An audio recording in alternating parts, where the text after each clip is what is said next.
Well, we've just seen the King on his way travel past Buckingham Palace towards RAF Northoughts, where he'll fly to Edinburgh and do all the engagements which Paul has just gone through. But I just wanted to reflect back on His Majesty and Her Majesty the Queen inside Westminster Hall, meeting both Houses of Parliament for the first time. Now, it was interesting, and one of your guests actually mentioned it earlier, that this was the first time we had seen the King sat on a throne, and his speech was has kind of a number of points I just wanted to take you through. So we saw the Lord Speaker, as well as the Common Speaker, Lindsay Hoyle, address and offer their condolences on behalf of both Houses of Parliament, the House of Commons and the House of Lords, to His Majesty. And the King mentioned the weight of history in the room, speaking to about Westminster Hall, referring to the kind of medieval and our medieval ancestors and how that is rooted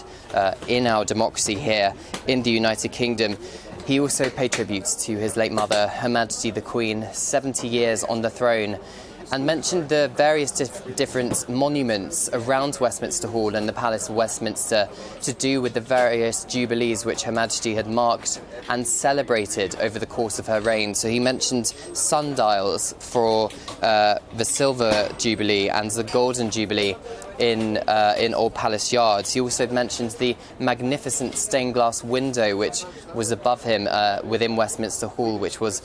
put in there for the Diamonds Jubilee. And of course, there is a monument which has not yet been officially unveiled, which he mentioned for Her Majesty the Queen's Platinum Jubilee, which she celebrated and marked just 3 months ago, like he said. And his final line of the speech, the King's final line, he mentioned the Queen's example of selfless duty, and he said, with God's help